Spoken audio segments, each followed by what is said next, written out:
Hello, everyone, and welcome to my YouTube channel. My name is Kelly, and I am experimenting with a new kind of video today. I am a yapper. I like to yap. I like to talk. I think it's what I'm best at. Whenever I hear those quotes that are like, there's something that you're good at, don't force things that don't feel right to you, follow your passions, you were meant to do something on this earth, I'm like, wow, I really feel that way about talking.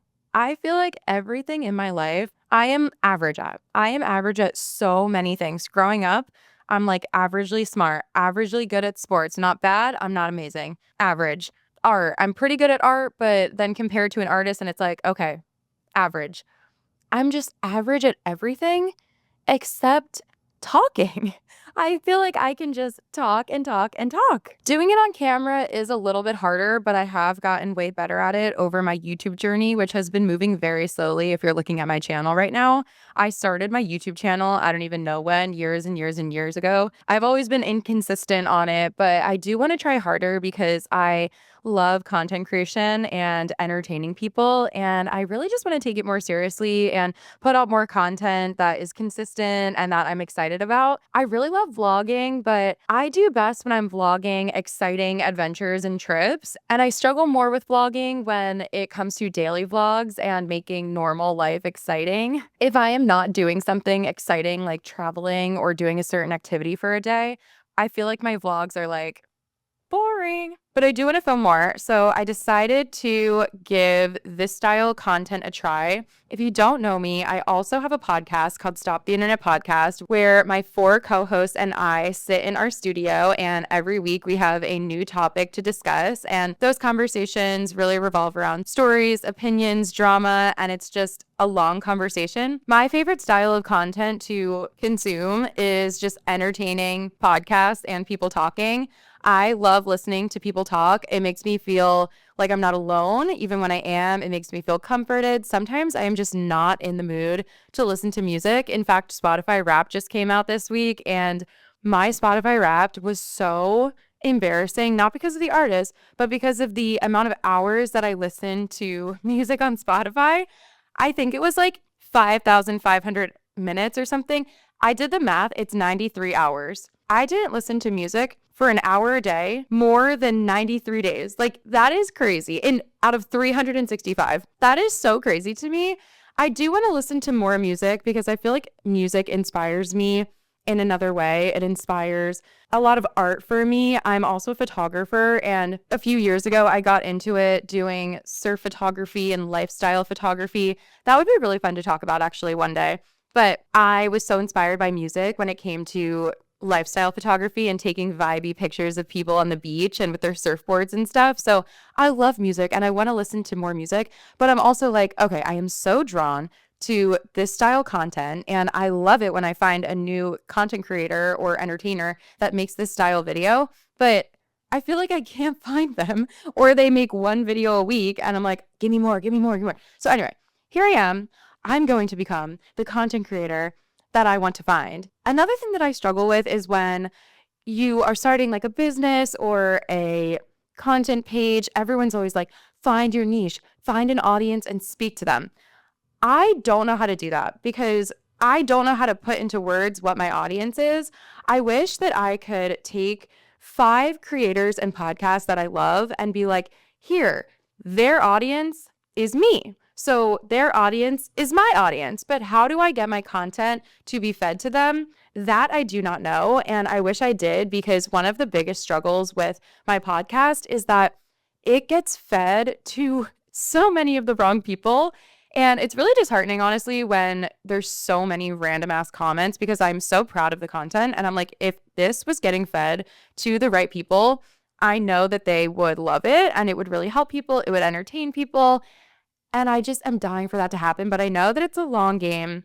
It takes years sometimes to lock down that core audience. So in the meantime, I want to create other content that will hopefully also appeal to the core audience. And then if they like this, maybe they'll like that, and vice versa, that being my podcast. Another thing about the podcast that's different from this is that's very structured, and we read a lot of situational stories that other people write, and we dissect people's personal I was going to say information, but it is kind of personal information, but it's really just like specific things they're going through within friendships, family, relationship dynamics, all of that kind of stuff.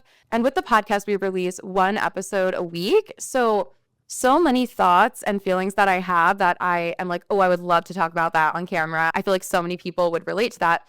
So many of those thoughts are lost when I am with my co-host and we're like so excited going down a tangent and there's like 6,000 other things that we can say together. And then I'm like, oh, I forgot to say that one thing, that more relevant thing. A lot of our podcast content is very evergreen. So if you go back a year and listen to an episode, it will make sense whenever you listen to it. And that was a goal of mine for the podcast because I did really want the episodes to be able to live forever and not really mention pop culture because I love listening to podcasts that tell stories and talk about these situations that any person could go through on any random day. But then when you hear the intro and the intro is like 30 or 40 minutes of like pop culture life updates, it's so irrelevant when you go and listen to it a year later.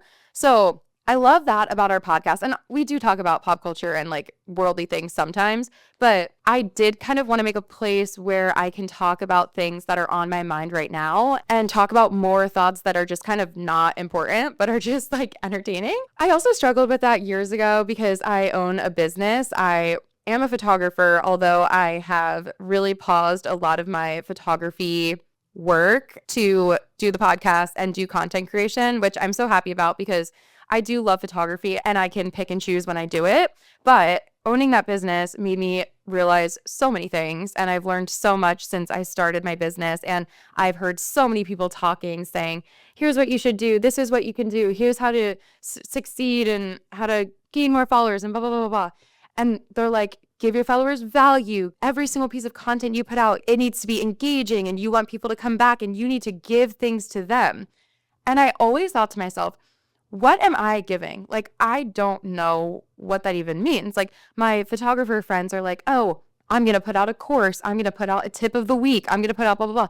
And I loved it for them. Like, when we would talk on Zoom, I'd be like, oh my God, that's an amazing idea. You should definitely do that. And you could do this. I love it. Do it. Yeah.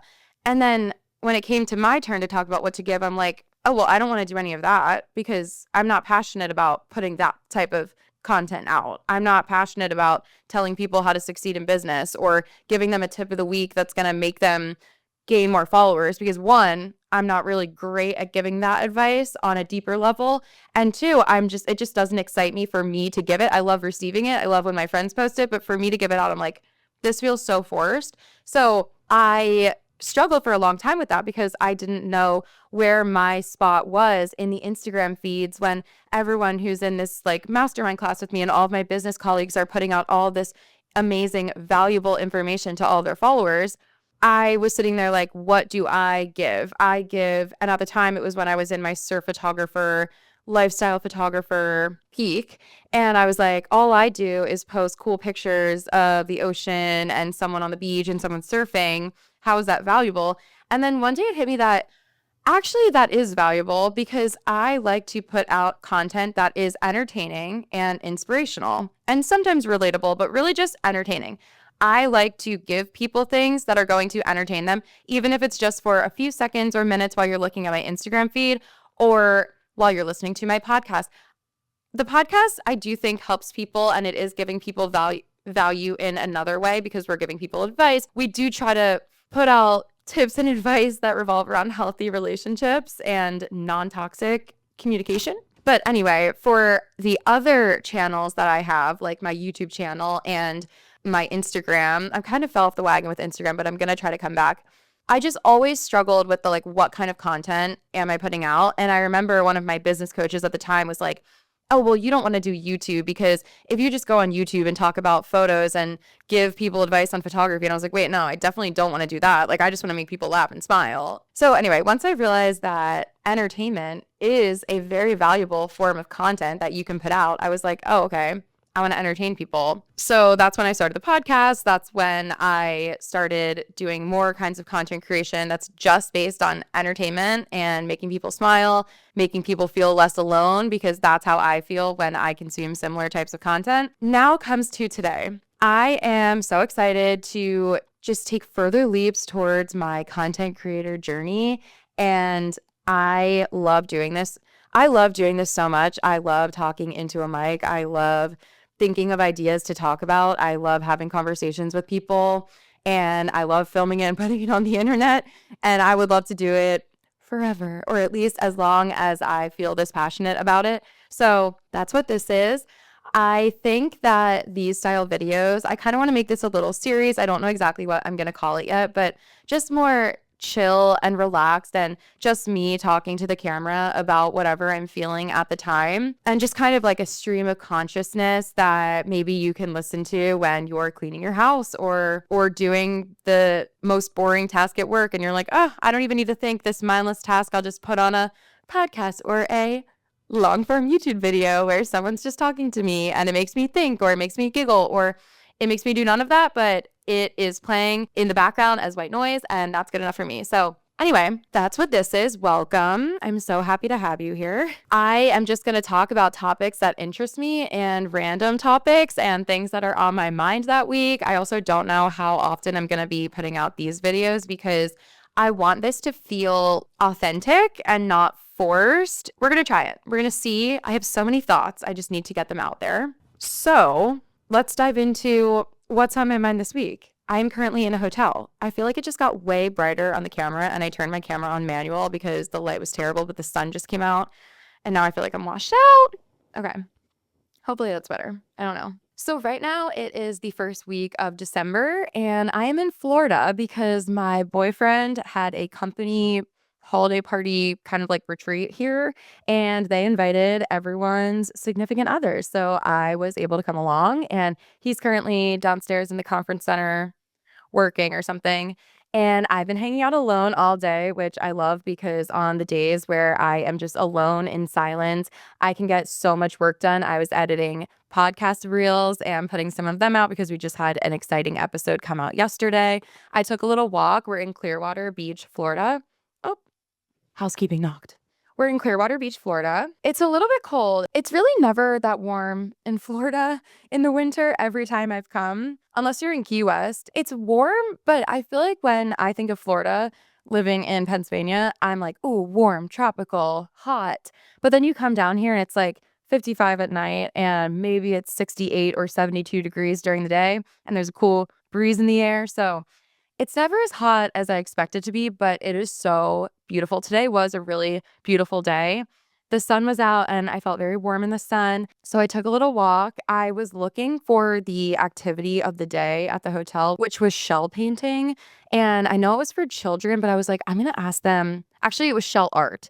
And I didn't know what that meant. I just assumed it was like painting shells, and I really wanted to do that. But then it didn't happen anywhere. I didn't see any shell art going on in any of the common areas at the time that it was scheduled for. So I was like, oh, whatever, I don't care that much. So then I went on a little walk and I actually saw they were filming a commercial right down the street, and they had the sidewalk blocked off. And I was kind of nervous to walk by because there was like team members or crew members with detour signs kind of like pointing you off, and they're like, oh, this is in the frame, so please walk away. And like the police were there, so they definitely like rented this sidewalk. At first I was nervous to walk over there because I was like, oh, I don't want to like impose, but I kind of want to just stand here and like watch what's happening because this is interesting to see like a real live set. And I kind of like turned around awkwardly. And I was like, you know what? I do just want to keep going on my walk because what else am I going to do? You know, I only walked like 4 minutes and then I got here and I'm like, what am I going to do? Just go back to the hotel? I was like, you know what? Whatever. I literally went up, stopped and saw the set, turned around, walked back for 30 seconds. I was like, whatever. I'm just going to keep walking. Went back towards the set. And then there was one of the crew members that was like, you can cross here. And I was like, oh, okay. And I said, what are you guys filming? Because I was very curious to know what they were filming, but I was a little nervous to talk to the crew member. I asked the crew, what are you guys filming? And he said, oh, a Florida citrus commercial. I guess it's for orange juice or something. So I saw a woman holding a tray of like orange juice. She was not in the shot. She was just an assistant, I think, because it didn't look like glamorous. It had like paper towels on it. This is so irrelevant. Anyway, I was walking by it though, and the star of the commercial, who was this like, he looked like a silver fox kind of like older guy, like almost like Mr. Green. I don't know. He was kind of in a shadow. He was like, I was like, hey, what's up? So I'm going to look up that commercial. I don't know. How long do commercials take to come out? Is that going to come out in the the next like month or two, who knows. Okay, so that was cool. Then I walked down the little ocean strip and then I came back. I was working and now I'm in the room filming. Very exciting. Yesterday we flew here from Philly, which was fun. It was pretty uneventful, but in the airport terminal, I went to go plug in my laptop to charge it before the flight. And you know how in the airport the outlets are never okay. They are so loose and nothing stays in them unless you're like propping it up or if the cord itself is like very tight. Like I don't even know. I never can get them to stay. But this guy who happened to be next to me had an extension cord plugged in. And I was like, oh, okay. And I was like, I'm not going to ask him to plug into his extension cord, even though there's like 3 open slots, because I don't know if his stuff is then going to charge slower because of that. So I attempted to plug my thing and it didn't work. And then I stood up to walk away and the guy was like, ma'am, would you like to use my charging strip? And I was like, yes, that would be so nice. And I think I thanked him, I'm not kidding, 37 times. I was like, thank you so much. I am so appreciative of you. What you did was so kind. And I think by the end, he was probably like, okay, like go away. So that was really nice of him. And then on the flight, I decided instead of watching a movie like I always do, I decided to start reading. And I started reading Wicked. I have had this book in my room since I was a child. I don't even know. My mom probably bought it, and I thought for some reason that it was like a children's book or that kids could read it. And growing up, I feel like I tried to read it like maybe like 3 times, 3 to 5 times. I opened the book and attempted to read the prologue or the first chapter. And my brain just was like, what is this? What are these words? I have no idea what these words mean. So I never read it. And then it was sitting on my bookshelf in my room for the last 15 to 20 years. Actually, did it even come out 20 years ago? I don't know.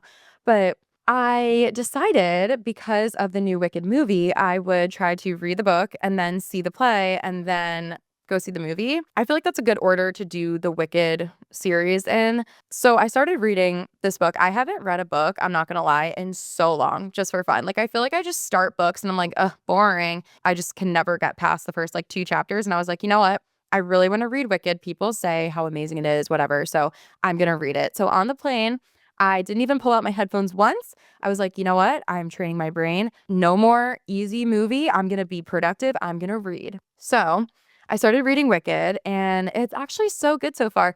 I don't know what's going to happen. I actually don't really know the plot. I know a few secrets. So, spoilers, if you don't know what Wicked's about, just skip a little bit. Okay. I know, or I guess this is a prediction. I think that the Wicked Witch of the East, or East, West, I don't know, Elphaba and Glinda, I think they're going to be sisters, but I don't know how that's going to happen. I think I know. It seems like Elphaba's mom is like falling in love with this like traveler. So I feel like something's going to happen there. The book is way crazier than I thought. I'm just going to say that. I'm just going to leave it at that. And if you've read it, you know what I mean. And if you haven't read it, you will once you know. It's way, way crazier than not a children's novel. Not a children's novel at all. I also know that this character Bach falls in love with Glinda and they go to university together because I know that from the Wicked trailer. And that's about all I know. I know all the words to Defying Gravity, even though I've never seen the play. Also popular, everyone knows that. So I've been practicing singing it. And if you love musical theater and you haven't seen this yet, watch NPR Tiny Desk of Wicked. It is amazing. These women, their voices are just so gorgeous. And the way that they sing the words just like tickles my brain. The way that the girl who plays Glinda sings Popular, the choices that she makes, I'm like, you are amazing. I actually like I never really understood what it was like to be a fan of people that are on Broadway because I've never really gotten into like the theater world. I've seen Legally Blonde, I've seen The Lion King twice, but like I really haven't seen too many musicals or plays. The way that this girl, her name's Mackenzie, I forget her last name, the way that she sings Popular and like the choices that she makes when she says the words, they just tickle my brain in such a way that I'm like, wow, I've listened to it so many times. And then the woman who plays Elphaba in the NPR video, she sings Defying Gravity, just, oh my God, so good, so good. So anyway, check that out. And I feel like I'm not going to even put this out until I finish the book because I'm scared of spoilers. Although the book is pretty long, like this is pretty thick. And I think I read like 50 pages on the plane in 2 hours because I'm a slow reader, or at least I feel like I'm a slow reader. Is 50 pages in 2 hours slow? I think it is. Considering my mom and some of my friends can read an entire book in one day, like in one day, like how many hours a day are you reading that you're finishing it in one day? Like that's crazy. So I'm gonna try to read faster, and hopefully the more I read, the quicker I get with it. Who knows? Earlier, I left food on my balcony. It was a bagel and a pastry, and I left the door open because I was sitting out there, and then it was so cold in here because of the air conditioning. Like I want the outside air, the natural world. So I left the sliding door open, and then all of a sudden, after like 15 minutes, who do I see? A crow. I've got a crow. A crow landed on my balcony, and it scared the absolute shiz university out of me. I thought it was gonna come in here. Has anyone seen that video of the girl who's like playing the guitar or something, or she's like singing, and a freaking hawk or like an eagle, or it was a bird of prey. A bird of prey entered her apartment behind her, and her dog, her little dog, was barking at it. She's like, "Oh, be quiet, it's fine." And then she turns, and this bird of prey is right next to her in her apartment. I can't imagine how scared I would have been of a crow, let alone a bird of prey. But anyway, that's all I thought about. And I just like ran over there, and I was running over there, and it did not leave. I was like, I'm gonna have to fight this thing. I love animals. I've never fought an animal, but like today's the day. So I ran over, I grabbed my jacket. It was like, and then it flew. It did not fly fast. I'll tell you that. It took its time. I think it was seeing if I was playing hardball or not. I was like, you know what? I can't let you in here. I'm sorry. And I'm not giving up this bagel and this pastry either. So I chased it away. That was actually scary. Because if it came in this hotel room, what was I gonna do? What are you to do when there's a crow in your hotel room? I don't even want to know. Another thing on the agenda that happened this week is Spirit and Frontier Airlines sat in court. I think it was with like a Senate Judiciary Committee. I actually don't know because my research stopped after a few TikToks, but chairman or CEOs, I actually don't know, representatives from Spirit Airlines and Frontier Airlines were in a court, and they were being questioned by a US senator. And this was so interesting to me.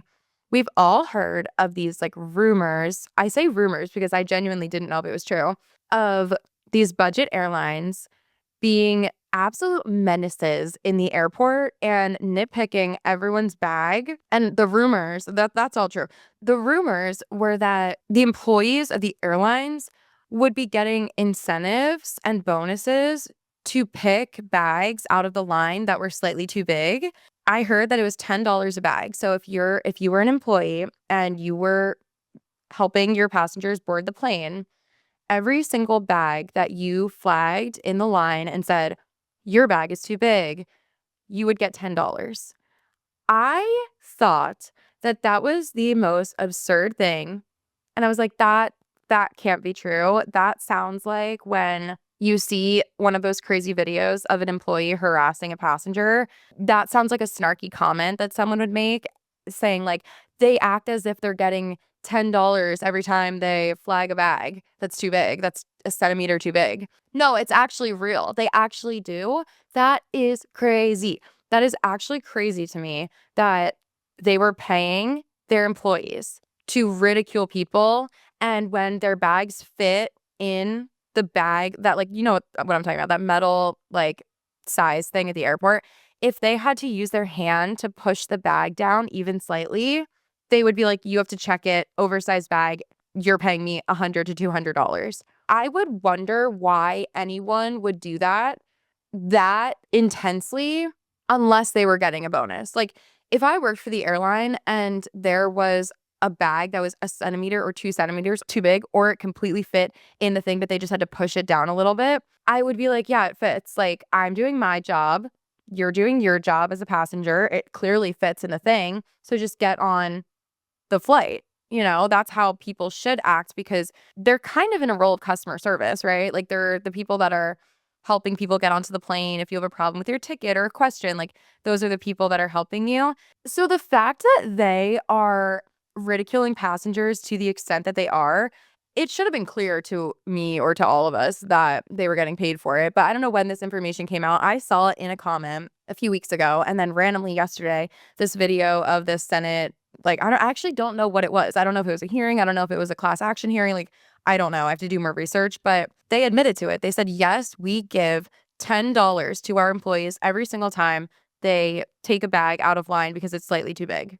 It could be 2 centimeters too big, or it could completely fit, but they just push it down with their hand. That's insane to me. And the amount that they paid their employees between, I think it was 2022 to 2023, 2 years at the most, $26 million.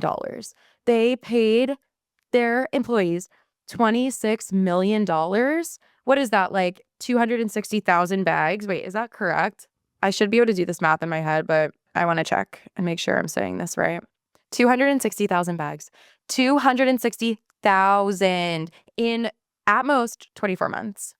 That's insane. I hate the airlines. I hate them. I hate flying on Spirit and Frontier. Every time I fly on Spirit or Frontier, I say, oh, this is going to be the last time. This is going to be the last time.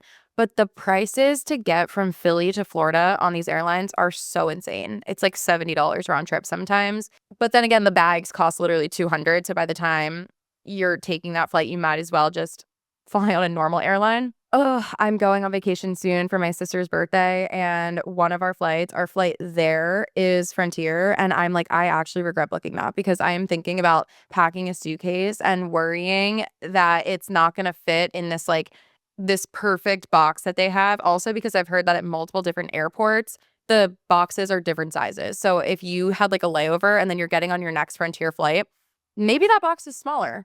But that's just insane to me.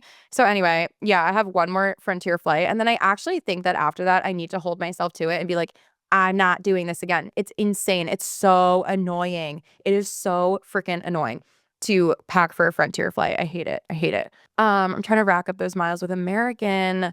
I don't know if that was a good pick either, but I've had good luck so far. We'll see. That's what we flew yesterday, and it was like a fine experience, except I was in row 15 and the exit row is row 16 on that plane, so my seat didn't go back, which kind of sucked.